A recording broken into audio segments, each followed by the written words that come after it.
foi uma nuvem negra. Mas como eu não gosto de viver em depressão e procuro ser sempre uma pessoa bem disposta e alegre, comecei a acordar por via de uma pessoa que eu tenho que dizer o nome, que foi a pessoa que me levou para o mundo do autismo comunicar, a Dulce. Está a ver, prometido que ia falar tipo, trouxe-me para esta realidade. Não, eu e a Dulce discutimos muitas vezes, mas bolas, somos amigos e ela trouxe-me para esta realidade. Comecei a produzir crónicas, a seguir inspirei-me numa pessoa que é Aspi, ela sabe que eu estou a falar dela, não digo o nome. Claro. A mim está-me a custar dar a cara, mas o autismo precisa de uma cara. Estou a dar a cara por vocês que estão aí, não por mim, que eu não gosto deste tipo de nichos, desculpem. Essa Aspi que eu descobri faz umas crónicas absolutamente maravilhosas. É a minha amiga, entretanto, no Facebook. É uma pessoa que eu adorava ser como ela é bastante mais nova do que eu, mas é um exemplo de vida.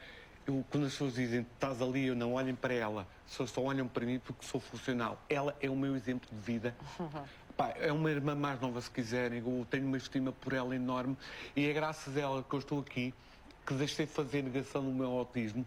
Vocês, está na televisão, a mim está-me a gostar imenso de estar aqui, porque eu não gosto deste tipo de protagonismo. Miguel, mas vais ter que dizer às pessoas o que é que nos estavas a dizer no intervalo, que estás a gostar muito de estar aqui. Está a ser bem ao pé feito o de programa. nós. Estou a Obrigada.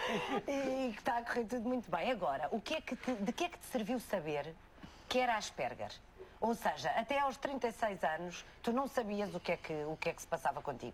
Alguma coisa diferente era, mas não se sabia exatamente o quê. De que é que te serviu saber que era Asperger? Deixou de haver uma revolta interior que todos nós temos quando andamos perdidos entre nós mesmos.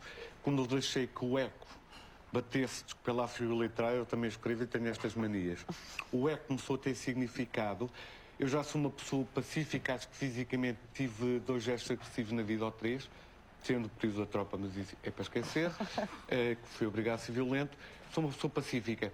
A minha revolta, tanto mental como física, se bem que eu sou um pouco histriónico, como podem reparar, adquiri uma paz que não está fácil. Por exemplo, a nível que eu não tenho emprego fixo, mas a mim o que me interessa é ter uma paz interior, porque é a base para todo o nosso relacionamento, da nossa vida. Eu desde que soube que sou, e depois é giro, não li nenhum livro, mas vou sabendo características, porque me contam eu, sou isto. Ou seja, é uma luva, como eu disse, que se encaixam na minha mão. Exato. Para ser sintético, Faz haveria mais a sentido, dizer. não é? Agora faz Tudo sentido. bate certo, como É eu olhar costumo para dizer. trás e sentir que Epá, era isto. afinal era isto. Tudo. Bate Exato, certo. a fazer certos. Pronto. Exato, tudo. Exato. Muito bem. Convidado que já é, no fundo, já é da casa. Já é da casa e merece um grande aplauso, Dr. Nuno Lobo Antunes. Olá, doutor. Muito obrigada por ter vindo. Obrigada. Bem-vindo, mais uma vez. Ora, muito bem. Se calhar o ideal, doutor, é, porque ficou-nos aqui uma dúvida na cabeça. Um Asperger diz que Asperger não é doença. E agora o doutor vai explicar-nos se é um desvio comportamental, se é uma doença e como é que se caracteriza. Bom, eu acho que às vezes doença.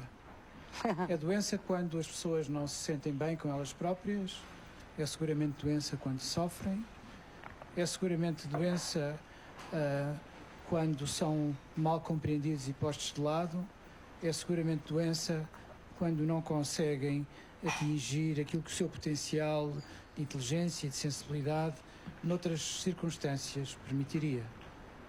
Mas se o Miguel não se sente doente, para ele não é seguramente doença. Mas, doutor, do ponto de vista clínico, como é que se explica que o Miguel só aos 36 anos é que tenha conhecido o seu diagnóstico? Eu não me espanta muito porque eu devo dizer que a incidência do síndrome de Asperger era considerado, não há muitos anos, algo raro, talvez de 1 para cada 400 pessoas, ou até mesmo mais. Hoje em dia considera-se que o síndrome de Asperger atinge cerca de 1% das crianças. E, portanto, há claramente um melhor reconhecimento do problema, um melhor conhecimento deste tipo de dificuldades e, portanto, aquilo que se está a fazer aqui, que é divulgar também para o público em geral quais são as características das pessoas com este problema, leva a uma muito melhor identificação.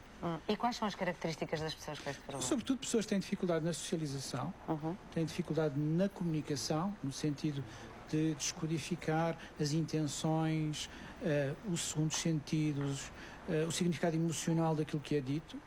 Têm dificuldade também eles próprios em comunicarem o que sentem e têm uma restrição de interesses. São pessoas que se focam em determinados temas com uma intensidade algo exagerada. No caso do Pedro, filho da Ana, estamos a falar de um outro tipo de comportamento.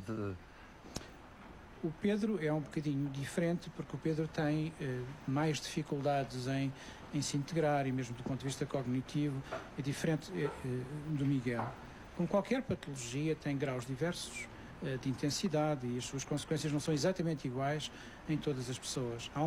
Há digamos, um espectro de gravidade, vai desde os casos mais severos a casos moderados e a casos ligeiros. E até pessoas que têm uma vida inteiramente normal do ponto de vista social, porque se adaptaram e do ponto de vista profissional, família, bons profissionais, etc.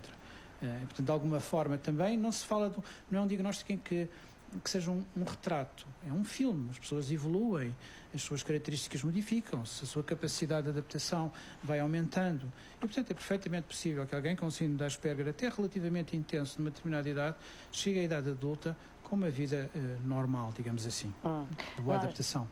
Acreditamos nós, como leigos na matéria, que o amor é também sempre a chave fundamental para qualquer pessoa, em qualquer doença, se a desenvolver e ajudar-se a si própria. Mas, no caso, por exemplo, deste síndrome em particular, o apoio dos professores, dos auxiliares, da família, o facto de estarem todos informados sobre exatamente o mesmo, ajuda muito.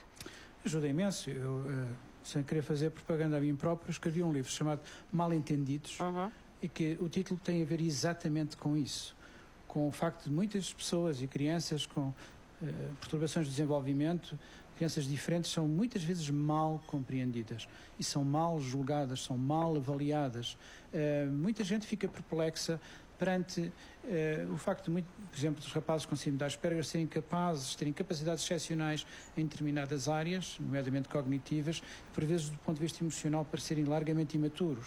Portanto, esta perplexidade, um desenvolvimento que não está de acordo com aquilo que é esperado, causa perplexidade e muitas vezes até agressividade. Por exemplo, não é raro nas crianças com síndrome de Asperger serem vítimas de bullying, ser vítimas de abuso físico e psicológico nos recreios. Portanto, não se trata só dos professores, que também é muitas vezes, enfim, são muitas vezes mal entendidos, a sociedade em geral, mas até as próprias crianças muitas vezes têm reações de agressividade para quem é diferente. E essa é a questão.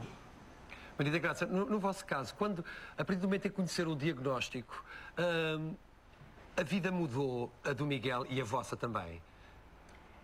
Senti um alívio tão grande porque tínhamos batido a tantas portas. O Miguel era diferente, era tratado de maneira diferente do irmão, porque tem personalidades completamente diferentes.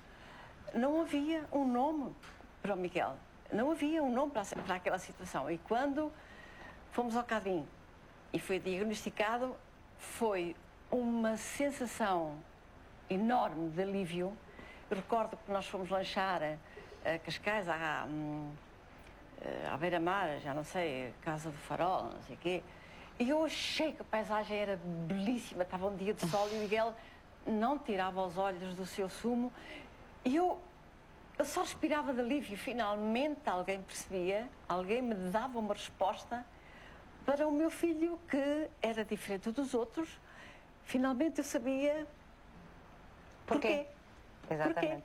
E falou do CADIN, e é exatamente o centro do qual o Dr. Nuno Lobo Antunes é diretor clínico. Já falámos várias vezes no Portugal no Coração sobre esse centro, mas não quero mais relembrar para quem serve esse centro, exatamente. Bom, o centro serve crianças, adolescentes e até adultos com perturbações de desenvolvimento, que vão desde o síndrome de Asperger e outras perturbações do espectro do autismo, assim se chamam, até a dislexia, até o déficit de atenção, a hiperatividade. Gostava de sublinhar algo que é muito interessante, porque essa experiência que me contou como médico era uma experiência do cotidiano. De famílias que, ao saberem o diagnóstico, diziam: ai doutor, mas que alegria! Que alegria! Porquê se eu lhe estou a dar um diagnóstico de uma perturbação? Não, mas finalmente eu tenho uma resposta. Exato. E eu saber isso, e eu perceber disso, uma vez juntei um casal, pais, e disse-lhes: vocês têm que se juntar todos, porque esta história de vida repete-se uma após a outra e vocês sentem-se que estão sozinhos quando não estão. Há uma quantidade de famílias à espera de que se encontrarem umas com as outras. E dessa ideia nasceu a APSA, que é a Associação Portuguesa de Síndrome de Asperger, e que tem tido uma ação absolutamente extraordinária de divulgação, de apoio. Estão a construir uma casa para inserção socioprofissional, têm desenvolvido um trabalho verdadeiramente extraordinário. Que bom. No seu caso, Ana, o facto de saber exatamente aquilo que o Pedro tem ajudou também a... A mesma coisa, aliás, o Dr. Nuno é médico do meu Pedro, filho exatamente. desde os 10 meses de idade. E como eu disse, a minha história é diferente, eu soube ainda em gravidez, mas desde a gravidez até aos 10 meses, quando finalmente cheguei, o Pedro chegou às mãos do Dr. Nuno, depois de passar quase diariamente por vários diagnósticos que foram feitos. Na realidade, eu precisava de saber o que é que se passava com o meu bebê. Se o meu bebê não era igual aos outros, o que é que se passava? E quando finalmente, em conversa com a famosa nossa primeira consulta, e eu perguntei, é autismo? E ele disse, é. Eu fiquei muito mais tranquila, porque assim é fácil. Nós conseguimos lidar com o desconhecido, sabemos o que é que se passa, o que é que temos que fazer. Ou pelo menos há uma linha condutora. Muito bem. Miguel, nós estamos a chegar ao final do tempo. Já um parênteses rápido, adorámos tê-lo aqui. É verdade. Ter-te aqui, aliás, Ter-te porque nós, aqui, entretanto, exatamente. estamos a tratar-nos por tu e gostávamos apenas que, e como tu próprio dizes, és apenas a face visível de um síndrome que acaba por chegar Sim, mas eu quero deixar... a muitas pessoas e uma mensagem final, era aquilo que A mensagem querias final dizer. é esta. O que vem aqui, eu disse à Tânia em off, eu não sei se sou ligeiro, nem sei se não. Aquilo que eu sei é que acordo autista e sinto profundamente autista. Costumo dizer, chegar ao... Nunca me apetece sair de casa. Faço isso por etapas. Para já ter uma atividade. Primeiro, chegar ao cimo da rua, beber um café, meter conversa com os donos. Ótimo. A seguir, chegar ao serviço, cumprimentar pessoalmente cada pessoa. Não me apetece, mas eu não vivo fechado no meu mundo. Eu vivo para a sociedade, integrado na sociedade. Então, se queremos ser iguais, se queremos lutar por uma igualdade, o eu desaparece, o nós prevalece. Não percam a esperança. Eu comunico porque fui treinado, socializado. Há esperança. Não percam a esperança. Se alguém está fechado num quarto, como eu cheguei a estar durante demasiado tempo, pá, a vida está lá fora. Pá, a esperança, sejamos positivos. Sobretudo positivos, e toca a sorrir quando nos levantamos. Um primeiro bom dia é sempre fundamental. Para a depressão, vamos ter muito tempo quando morrermos para sermos deprimidos. Doutor Nuno Abatunes, é esta a mensagem que é importante, não é? Que a vida está em todo lado, está lá fora, está dentro do nosso mundo, está dentro do quarto. Há coisas que nem é para comentar, é simplesmente para ouvir, apreciar, e é preciso muita coragem para fazer o que o Miguel fez. Isto é um exemplo vivo de alguém que, se sentindo diferente, no fundo, consegue estar, no fundo, muito próximo de todos nós. E, portanto, temos a agradecer ao Miguel esse seu testemunho de vida e de coragem. E obrigado. Muito obrigado mesmo. Ai, meu Deus, não podemos deixar aqui passar incólume, como se não tivesse acontecido o facto de o Miguel, a primeira coisa que disse quando chegou aqui é que tinha uma família fantástica e os pais chegaram de mão dada e sempre que acontece alguma coisa que emociona mais um deles, eles dão a mão outra vez e isso é tão bonito. Muito obrigada. Muito obrigado, Maria da Graça. Muito Obrigada, obrigado, João. obrigada. Ana, um grande beijinho. Doutor, mais uma vez. Zé, temos que nos tornar, Miguel, temos que nos tornar amigos no Facebook. É verdade, Miguel. Exatamente.